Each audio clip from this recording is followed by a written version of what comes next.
Josh and Frankie. What a couple of dumb shits.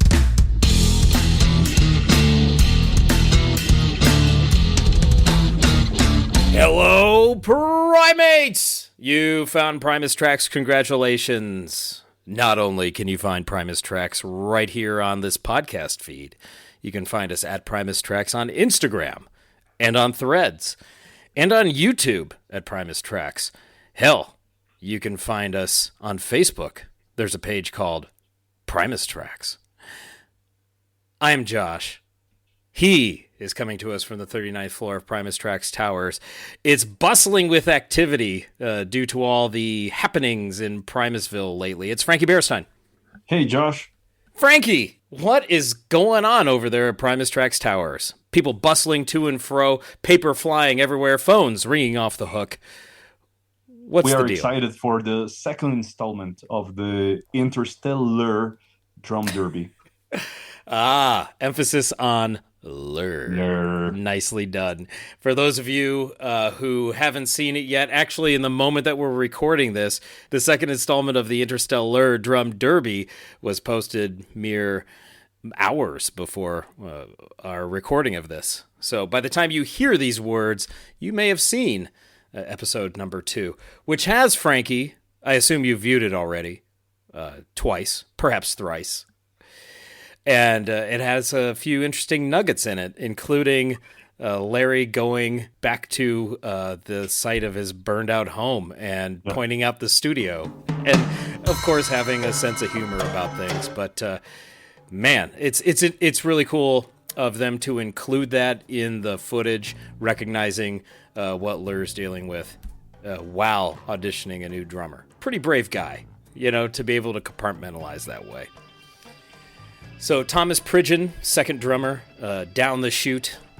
Really interesting episode, Frankie. What was your immediate reaction? Well, I was going to ask you first about your thoughts on this second episode. Shit, I asked you first. Ha ha. Well, I know that going through the comments, combing through social media, lots of people seem baffled by Pridgeon not winning the spot, being that he's so talented and so technical. But when you read carefully what the band posted, you realize that it's not all about being flashy or being technical. They were looking for lots of things. So there are many factors to consider, and I can see why one drummer wouldn't make it, even if he were really good. But if you look at this set of drummers who auditioned, it comes down to something minimal getting in the way, because they were all so great. I don't want to be negative or anything or criticize, but it did strike me as Thomas was kind of clueless in terms of the Primus catalog. I found it amusing that he said tweakers. Like, what's that deep cut you're talking about? Yeah, that was pretty funny. It was just he didn't know the shortened name. No big deal. I thought it was funny though, because he certainly had the look of a kid who studied for the wrong quiz for a moment. Yeah. But he knew what he was doing there. And then the Jerry break was pretty funny. But he's a hell of a drummer. Good God, the jam footage was absolutely dynamite. They were quite complimentary of his playing, so would love to have seen something from those three at some point. I'm really enjoying this series, only 2 episodes in. It's fantastic. So it seems like we're going to get those episodes, Frankie, every Thursday in the lead up to Sesanta. I think that's the timing here as I look at the calendar, and we'll see the final episode, perhaps the coup de grace, in which they crown the new Primus drummer, John Hoffman, just as that tour kicks off. Or the secret warm-up shows that I'm hoping take place that I might be able to escape to enjoy. Frankie, if there is a secret warm-up show in L.A., are you hawking all your extra copies of Frizzle Fries so you can afford the trip? I wouldn't do that, but I would hope to be there. Well, today we are talking about 2 DVDs, Frankie, that came in the mid-aughts. They are 5 Gallons of Diesel and Fancy. So we are going to give an overview of those today. We've discussed Electric Apricot, which was born in 2005. We're discussing 5 Gallons of Diesel from 2005. Fancy, we're kind of breaking the timeline, it was released in 2007 and contains many live renditions of tracks from Of Whales and Woe, which we are imminently covering. And I agree. It's okay. It's our podcast. We can do whatever we want. In fact, next week, we are going to go back and talk about Michael Malloy for 6 hours. Let's do that. And then that'll show them. So the mid-aughts, Frankie, really busy time and productive time for Les Claypool. Primus was popping up from time to time. Colonel Claypool's Bucket of Bernie Brains was touring and recording. Electric Apricot had come to fruition. Les helped Gabby Lala with an album. He was imminently going to work on Of Whales and Woe in our timeline. He'd penned a novel that was pending publication. And nestled in those years of mid-aughts, say from aught 4 to aught 7, are 2 DVDs. Now, we talked about the Primus DVDs that were released in that same time period. There's 2 more DVDs from Les Claypool, and they are 5 Gallons of Diesel in aught 5 and Fancy in aught 7.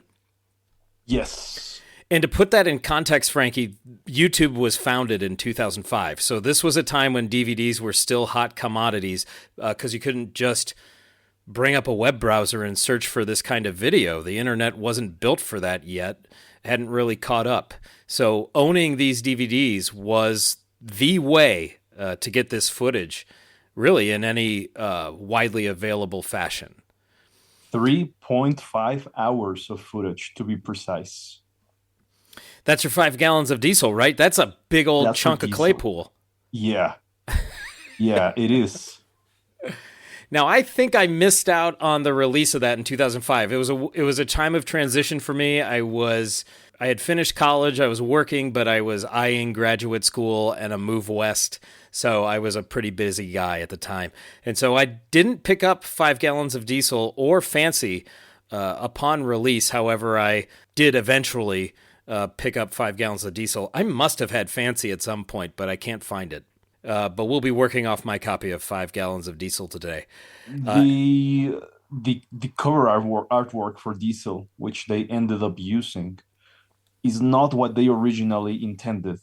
Is that so? I'm combing through Purple Pachyderm to show you the original commissioned artwork which they had for 5 Gallons of Diesel, because it is amazing. I think it's a really incredible image, and I wonder why they discarded that. I mean, the final version is okay, but the original idea is really cool. So keep talking, please. I'll have that ready in a second. While you were queuing that, I can tell you that the packaging and artwork and illustrations are all courtesy of, it's credited to Zoltron versus If Then Why, which, as we know, is yet another pseudonym for Adam Gates. Yes. And it's his illustrations of Les that are plastered all over this release on the DVD itself and the menus, but also on the packaging. Zoltron was involved as well in the design. The DVD is credited to being produced by Jesse Rice and Dave Lefkowitz, our old pal, friend of the podcast. And they are very cool. Don't get me wrong. I love the final version, but I gotta show you the unused one so you see what I mean. So on the front cover, you have who we assume is Les Claypool in shadow. Yes. With illuminated eyeballs and a red band across the front that says Les Claypool, 5 Gallons of Diesel. I would imagine the name 5 Gallons of Diesel is in reference to the suggested retail price of this DVD, because it would largely match at that time. And then on the backside is another illustration of Les with glowing eyeballs. It also shows the track list, some credits, but the verbiage on the back, Frankie says, 5 Gallons of Diesel is a comprehensive sampling of visual elements associated with the ever-evolving and always eclectic world of bassist, singer, songwriter Les Claypool. Included are 3.5 hours of footage featuring performances by Oysterhead, Colonel Claypool's Bucket of Bernie Brains, Sausage, Frog Brigade, Holy Mackerel, and more. Contains live performances, videos, behind-the-scenes footage, and other bonus material. If that, in 2005, didn't wet your whistle, I don't know what would. Because this is it's as they call it, a sampling, but it's a wonderful compilation of what Les had accomplished in the prior decade, roughly at least. And so it has music videos that you wouldn't have seen, Exactly. since the MTV days, like Riddles Are Bound Tonight. If Yeah, you weren't paying attention, you wouldn't have seen Buzzards of Green Hill, and then the yeah, making of featurettes are just exactly. gravy. They're wonderful. And then all the live footage, even an Oysterhead cut makes it, and it's unsurprisingly, I think, Shadow of a Man, because music and lyrics are Yes. credited to Les, so he didn't have to worry about Yeah. any legal wrangling around that. Not that it would have been a problem, given that he's friendly with the Oysterhead guys. It's quite a smattering. It's quite a sampling, and the live cuts are a lot of fun for me. It feels to me, Frankie, that this is a retrospective of a certain period of time that really charts Les's growth as a musician from those sausage sessions, which we love that record and that band, to branching out and doing some more self-indulgent things with Holy Mackerel, to exploring the jam scene with Frog Brigade, being in a supergroup context with Oysterhead and Bucket of Bernie Brains, and then just having his band that would turn into the fancy band for those two performances near the end of the DVD, Riddles and The Awakening. Yeah. So it marks that time of And transition as well. I had the DVD lying around for a couple of days, and I said, I'm gonna watch it back to back, all 3.5 hours. So yeah, one day when I was at home, I popped it in the DVD player and I watched 5 gallons of diesel in its entirety, 3.5. Wow, that's quite the undertaking. Are you ready to see? Are you ready to see the 5 gallons of diesel original artwork? Oh, drop it! Yes, share your screen. Let's see it. Oh, I've seen that image before. Okay, so this was the original concept for the This cover. was, yeah, this is what they were planning to go with, and I love it. It's certainly a bit disconcerting with all those exposed teeth and that jutting chin, but I think it certainly captures the spirit of this era. Yeah. The early aughts Claypool. So ultimately, that was set aside, and Zoltron and Adam Gates went ahead with their design for the cover and contents and DVD menus. Interesting. Yes. For those of you watching on video over at patreon.com/Primus Tracks, we're taking a look at the menus, and we're going to listen to some of the musical clips from the 5 Gallons of Diesel DVD, because I think they did Adam and Zoltron did a wonderful, wonderful piece with these menus and the Yes. illustrations and the lighting and all that stuff. Yeah. You can, those of you, the old heads can trip out over this pretty easily, I imagine. So on our main menu, let's bring that up. I think the main menu music is my favorite. There it is right there. And so you can just let that loop for a little while you make your selections. Sausage, Holy Mac, Oysterhead, Frog Brigade. There's the American Life guy. He fades in and out, that diseased guy. There's a nice illustration of Les with the glowing eyeballs. And then when we go to the sausage menu, we get some nice ominous music. And we get one of the Botnoids, right? We do. We get a sketch of one of the Buttnoids with the eyeball, as opposed to a light bulb, it looks like, on the end of the antenna. And so with Sausage, you get the music video for Riddles Are Abound Tonight and a featurette, The Making of Riddles, as well as a video recording. I was there. And as well as a video recording of Prelude to Fear from October 94 at the Fillmore in San Francisco. Frankie, I know you've related it before, but the Scottish Rite Center, where the Riddles video was Yes. filmed, Yes. tell us about it. That was back in 2016. I realized they had shot the video there, so I headed over, got inside. I was stopped on my tracks by security, I told them what I was trying to see, and they called someone over, and I described in detail what I was searching for, and he said, "Oh, yeah, I know what you're referring to." So we got on the elevator, and then he took me to the hall where they directed the video. And some tech guys were there, and they turned on some cool lights, and I got some really great photos. That's excellent. I love that they were so welcoming to you after the initial Yes. stoppage and questioning of your motives for being there, but welcomed you in. I think that's great. And I love that this DVD it provided a high quality version, official version of the Riddles video, because for many years it was only available in very low quality on YouTube. In recent years, some people have cleaned it up and they have uploaded better versions, but I mean, nothing comes close to what you have on this DVD. Right. And as we stated, this was 2005 when that video, unless you taped it off MTV, Beavis and Butthead or something, you didn't have it. So this was a gem for me, the sausage section. After that is the holy mackerel section. There's some wonderfully demented music for you. Oh, I love it. Yeah. And then these dancing people and the gal putting on the helmet in the footage in the background, do those appear in any of the videos for the live performances? I can't place them.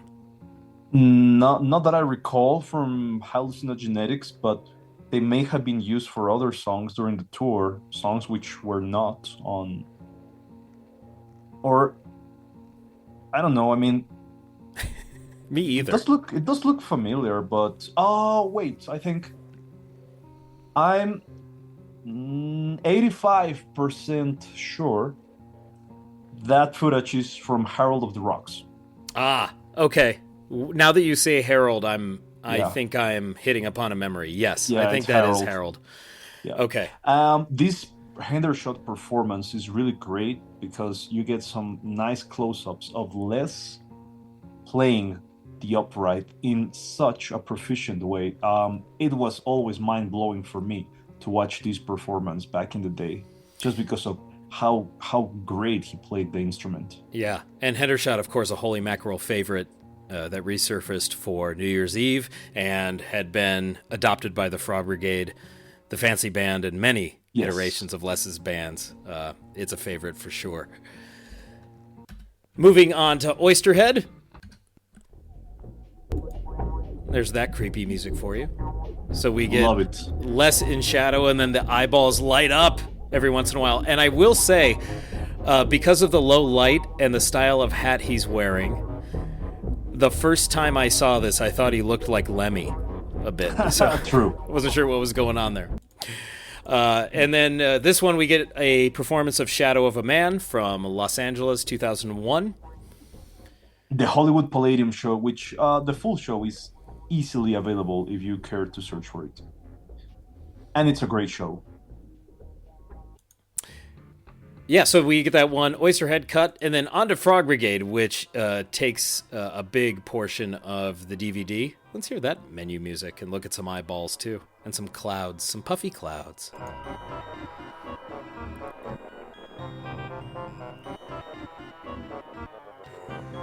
Now, I'm not sure who this music is credited to, Frankie, because I'm not sure But I found that whomever credit. whomever did it is a genius. Yes. So I would imagine this is Adam and or Zoltron as well, Yeah. and just playing some creepy loops.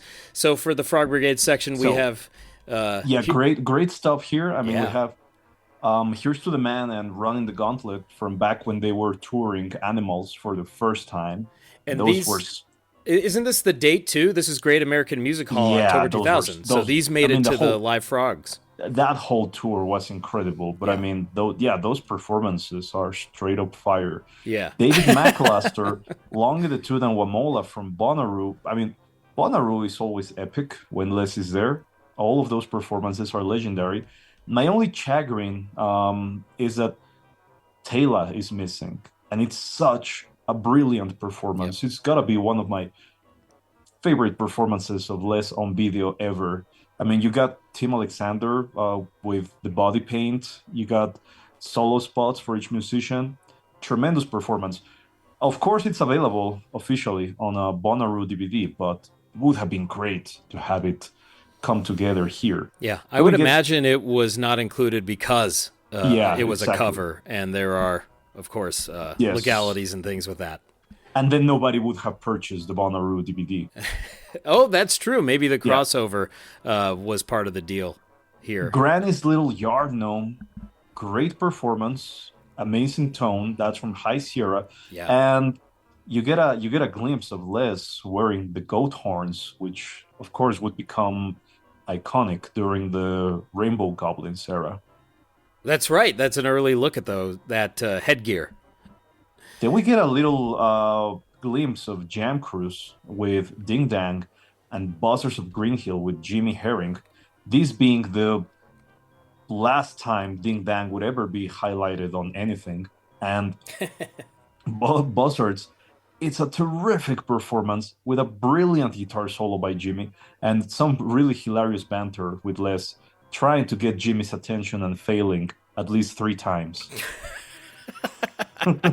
That's my favorite. I know Yes, that I it's love that not the part. performer's favorite, but Yeah. as a lover of bloopers, it's always great when Les can't get somebody's attention because he's Yes. trying to steer it another way or what have you. Which is why the on the Holy Mackerel tour, the 27 seconds of Brain. I think it was one of the ones in Arizona where Brain just goes way beyond his allotted Yes. time, and Les is screaming And at Les him, is like, Brain, Brain. Yeah. or he starts too early. I can't remember what it is, but it's very funny. Jimmy Herring, of course, known for his work with Widespread Panic. What I don't recall, Frankie, is how many jam cruises Les did. He hasn't been on a jam cruise in quite some time at this point. The last one, wasn't the last one some Bastard Jazz thing? I would think so, and I think even prior to that there was a brief CLD, right? Yeah. Claypool and Delirium did Jam Cruise in 2020, and the Q&A was available for a short while on YouTube before being removed, and it's one of the creepiest Q&As I've ever seen. I'll tell you why later, but I'm failing to remember right now if Bastard Jazz did a Jam Cruise. I mean, they would fit like a glove, right? Oh, I would think that would be perfect for Jam Cruise, given the name. All right, so Great Frog Brigade selections all around. For sure. And then we move on to C2B3 as it's even abbreviated here on the DVD. And they had used it for the website domain and all that. It was really nice of them to. No, there are no Bastard Jazz performances yet on Jam Cruise, but I mean, it would make sense. I agree. So moving on to Colonel Claypool's Bucket of Bernie Brains, or C2B3, another eyeball, Frankie. Of course, this one. Yet another one, yeah. Representing the big eyeball in the sky. We get some instrumentals from 2002. And then we get fully formed songs, being Tyranny of the Hunt and Scott Taylor from 2 years later. So this is nice because you get a glimpse at two sides of the C2B3 spectrum. When they were just jamming without songs, and when they were already supporting an album. Great point. Yeah, we get to see the development of that band. Fascinating development of this band that we just recently concluded some coverage on. So if you haven't heard those episodes, scroll a little bit back down in the feed and you'll find them. And isn't the Great American Music Hall in 2002 the show where Les is sporting the goat horns again with the Clockwork Orange long nose? You may be correct on that. Because if it is, it's an incredible show, and it's full of crazy moments if you watch the full thing. I believe I recall that get-up from some of our friend Carla's photos from that night. Yeah. So I'm buying that. So, yeah, some nice live performances from C2B3. And then there's just a section simply called Les Claypool. But we would come to know this lineup as the Fancy Band. Yes. Now, I think this artwork, illustration, and lighting and animation is the most disturbing of all of them, actually, because it's there's some figures in shadow, and the lead figure, who's actually in the light, appears to be wearing a burlap sack, and once again, flaming eyeballs. It's been Polish. It is being Polish. I agree with you. And we get Riddles Are Abound Tonight and The Awakening, July 2005 at the Vic in Chicago. Great performances. Very nice performances for sure. Riddles sounds fantastic. And I also wanted to compliment that performance of Granny's. That had always been a standout for me from the Frog Brigade section of this DVD. Great music, too. Let's let that string on out for a bit here.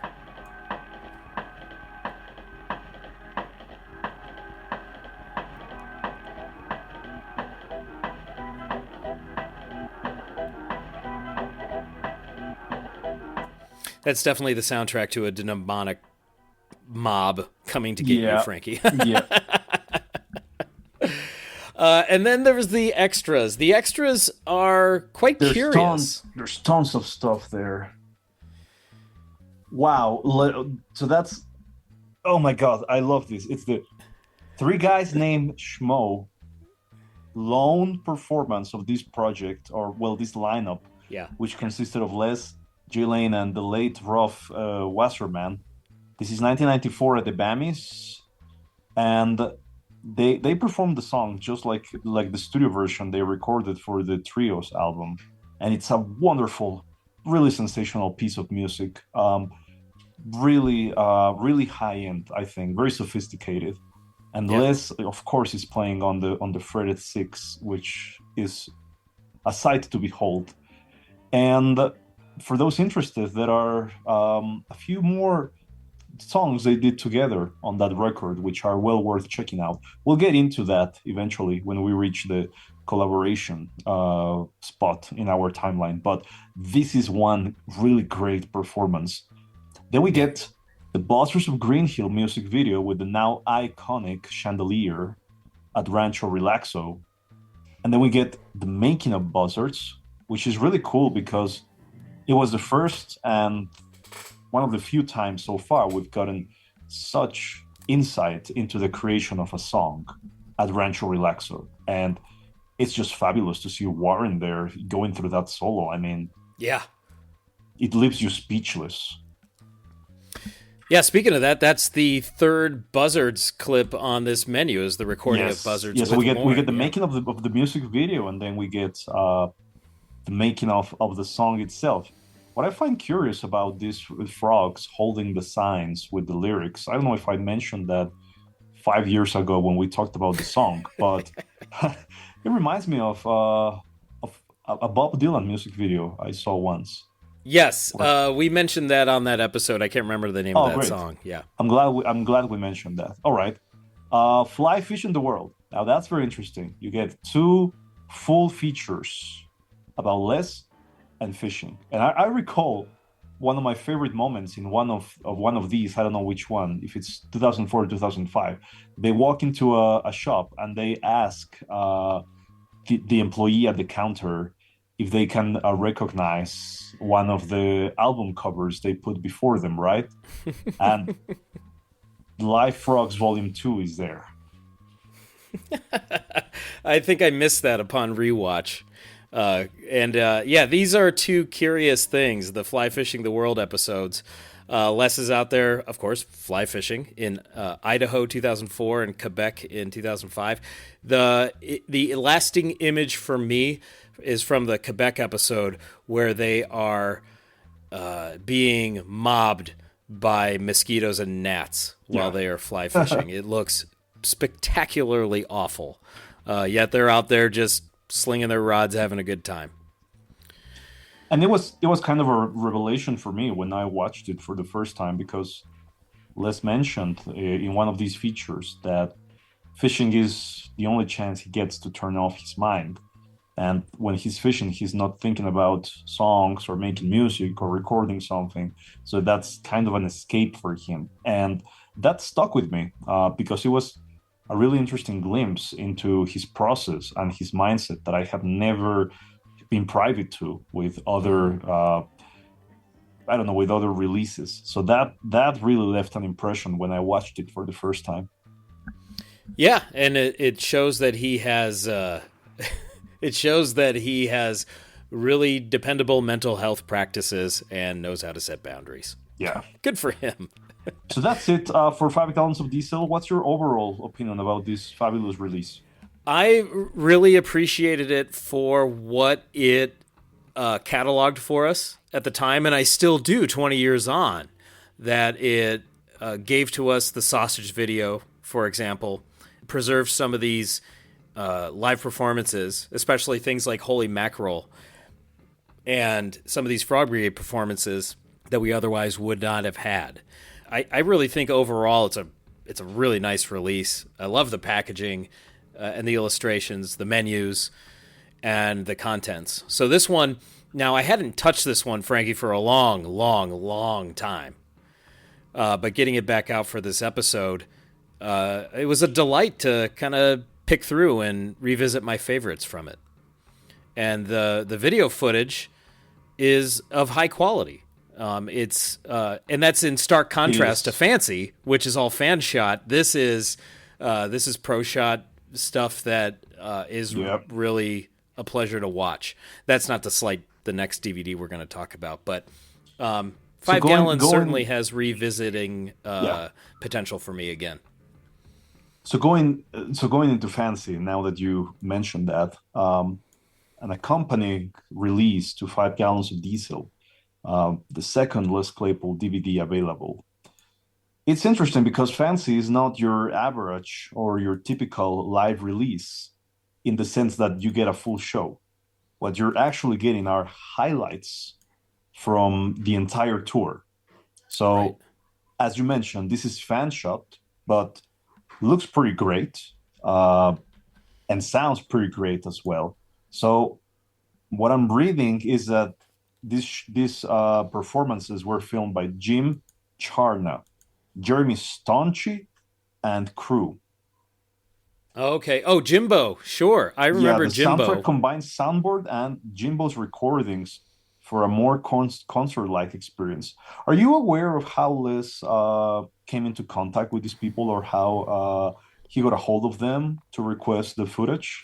I think this is, so of course I was around in the fandom at this time, and what I recall is that Jimbo was following the band, obviously, because the track list is from all over the United States. Texas, yes, Ohio, you get Texas, Fort Lauderdale, New York City, which is a terrific show, by the way, if you seek the full one. Boston, Providence, and Cleveland. So those are the dates where the performances were taken from. All over the place. So I know that Jimbo was following them around and recording every single show, and I think maybe the tour manager or somebody either approached him or he approached them, and they got to talking and knew that Jimbo was taking video, and then wanted to do a project in which they utilized his video, pair it with the soundboard audio, and give it the fan perspective treatment. So you get Les, of course, Skerrick on saxophone, Gabby on sitar, ukulele, theremin, and vocals. Yeah. Our elusive friend Paul Obaldi on drums, and Mike Greasy D. Dillon on percussion, marimba, and vibraphone. Mikey, vibraphone. Yeah. My favorite typo. It's the best typo ever. I'm flat out glad that typo is in the box set. It just makes it so much better. The gift that keeps on giving, yeah. So tell us, fill us in on Fancy, because I'm not as familiar, having either misplaced my copy or never having had one. Before going over each song, I guess I should actually show you what Fancy looks like. And that's an illustration by good old Travis Louis, correct? Travis Louis, yeah, that's the front cover, which I think is very striking. It's a very striking cover. Then you got lots of blank space over there with a quote. And then what's that? What's the quote say exactly? I can't remember. It says, "Every now and again, we all need to get a little fancy." Ah, hence the title Fancy. And as I recall, in the first live or in the first bit of footage for the first track Up on the Roof, Les is wearing a t shirt that simply says Fancy. All of them are wearing the fancy t-shirts. Ah, they It all was it are. was a, Okay. it was a uniform for the tour. So it says live summer 2006, a fan perspective, and then that's all you get. Oh, there was no insert with this one. No. Wow. Okay, just the disc. So that one, Yeah. Frankie, is a fairly bare bones release in comparison to 5 gallons of diesel. However, I think it makes sense because then it kind of feels more like a bootleg, like when you receive a tape from someone or a burned CD. You don't Exactly. get a lot of context with it, and so this it feels like that you're buying a video bootleg of a sort, which the footage Yeah. I think lends credence to that. But mixing it with the soundboard recordings was a great move on their part because it does the music sounds fantastic.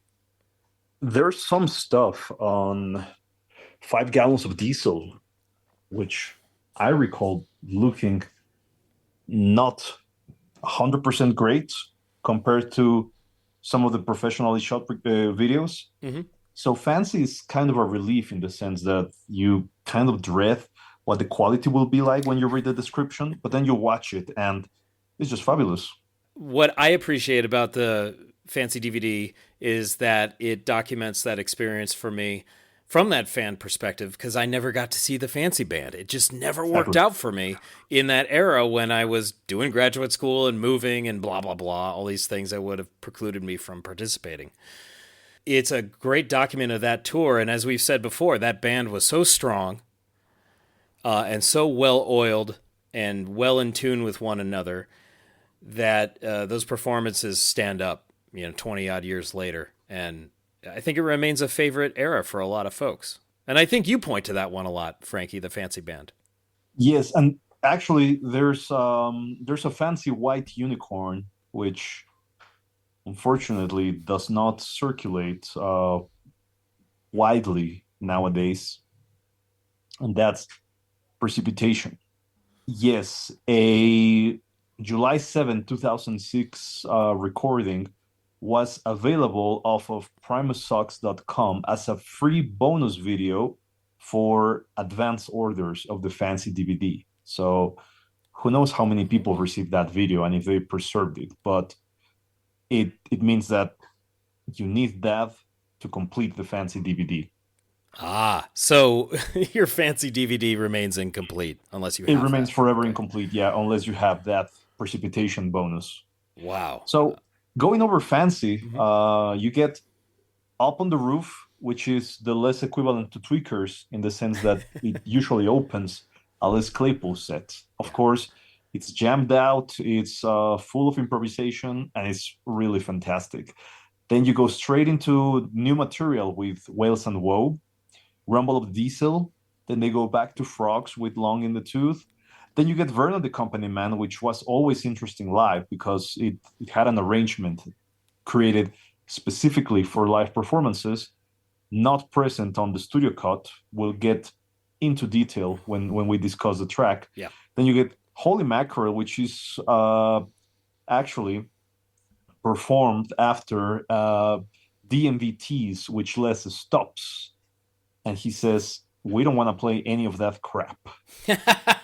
That is what you call satanic music, and we do not play satanic music in the fancy band. Then they go into Holy Mackerel.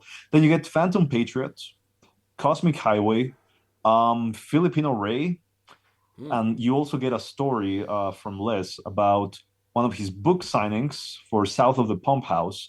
And prior to the book signing, he had wandered up the street and he was really hungry, so he ate a particularly large hot dog. Then you get the Big Apple in the Sky, Dee's Diner, and One Better, which is of Wow. course the showstopper, for the highlight for me. Yeah. And for the encore, you get Running the Gauntlet, American Life, and Iowan Gal performed on the bass Joe. I guess that's the correct term for the instrument Bass because banjo it's or a bass Joe. Yeah. yeah, yeah, the bass Joe, which was kind of a fancy tradition. Mhm. For the encore, Les would come out on stage by himself with that instrument, and he would play two or three songs alone. And then you got Lost to Stings as the final song, just like it was the closer for many shows of the tour. So that's what you get with Fancy. I think the standout surprise to me is Big Eyeball of the Sky. However, you had documented the fancy band performances of it in Yes. our C2B3 coverage, but that must have been quite a surprise for a lot of folks when they picked up the fancy DVD and saw Yeah. a Bernie Brains tune on there. But these Purple Onion and Of Whales and Woe are well represented in this, along with a couple Holy Mackerel cuts and even a Primus tune in American Life. And it's worth tracking down the full concerts for these highlights, because that's exactly what they are, highlights of terrific concerts which deserve to be enjoyed back to back. Yeah. This was a really incredible band. It was a really compelling tour, and this document is but a mere fraction of how powerful the whole thing was. It also shows the engagement with the fans and acknowledging their work with Jimbo and Staunchy and whoever else were, manning those cameras. And then the band, Les in particular, wanting to do something with it and deigning this worthy of a release and overseeing its production. So it's really cool to see him interacting and acknowledging the fans and their contributions, wink, wink, nudge, nudge, to the Les Claypool Primus world. So it's a nice piece, and I should say I watched probably the first four tracks today to refresh my memory, and Me Oh My is up on the roof, a ripping rendition Yes, it is. that really sets the tone, and Yeah. they all sound fantastic. What a great performance of Up on the Roof, and it really gets you The whole going. thing is epic. And I know you don't use that word lightly, No. Frankie, even though you use it often. Yeah. There's just so many epic things out there. This is one of Yes. them. Okay. Exactly. For me, because of its breadth, I think 5 Gallons of Diesel has more opportunities to revisit for me. But I think this fancy release is worthy, and it's something to when you're in the mood for some fancy band, you know, slam it in the DVD player, slam it in the drive or what have you. Once again, Sometimes we just gotta get a little bit fancy. you got to get your fancy on. And once again, this is 2007, so YouTube's still in its infancy. There's like 13 videos published on it in 2007, and it wasn't Do yet. you recall the day when you discovered YouTube? No, I don't. But I think it was like, I don't. It's imprinted on my memory. The day Um, you discovered YouTube? yes, Okay. somebody said you need to check this out. I clicked on the link. I discovered YouTube. There was no publicity. There were no ads anywhere. And I remember um, I couldn't get my eyes off of the screen. So that day, when I discovered YouTube, I watched some music videos. I watched some bootleg recordings uh, that people had done at various concerts. Yeah. I mean, they looked like they were literally holding a camera in their hand, shaking during the entire shows. Yeah. I also recall watching some episodes from some series. Wow. Then I watched, I think, a movie or two, and then I even watched an adult video. So all of that on the same day, on the same platform. It was utopical. Something And like that will never happen again. never again. No, it's been so segmented and regimented and monetized. Never Yes. again. Wow. Well, you hit the jackpot that day, Frankie. It's worth Goodness. highlighting that these releases, Diesel and Fancy, they were hot on the heels of full recordings of previous tours. We had gotten '03 and '04, we had gotten the entire Yep. Bucket of Bernie Brains 2004 tour. Then you get these DVDs. When you look at that timeline, it's a shame that they slowed down so much with live releases after Fancy. Yeah. We were. looking back, we were spoiled, We were I spoiled. think. Yeah. We did not appreciate it. We did not know what we had, and then we were punished accordingly. Until, of course, YouTube became the monstrosity that it is and allowed us to Yes, watch every fan recording of every show. But exactly. nowadays, the video quality and the audio quality is pretty damn good. It I is. think nowadays they're largely letting YouTube do their work for them, or the attendees, Yeah. and throwing it up on YouTube. But yeah, Fancy and 5 Gallons of Diesel were my YouTube when they were released. That was your Claypool tube. I don't like saying that. I'm not going to say that again. You're not going to coin that term? No, no, somebody else can register that domain. I don't want to go down that road. Uh, so yeah, both these DVDs I think certainly had value and maintained value. Fancy DVD available on YouTube. I actually didn't look for 5 Gallons of Diesel, but I'm sure somebody strung together all those video files and put them up there. Both pieces of media are difficult to find other than your go-to secondhand sites like Discogs and eBay. Yeah. They're fancy, particularly. It's a great release because even though it just highlights the tour and doesn't represent the full show, it actually did a damn good job representing the tour because you get pretty much every song they performed from the album. You get Long in the Tooth. You get This Diner Up on the Roof. I mean, Cosmic Highway. I mean, if we nitpick, they just missed very few songs that were also performed during that tour, but just a few. I mean, nothing major. So I think it's a really, really compelling document of what the tour was like. Guess what, Frankie? We have Primates takes. Let's go.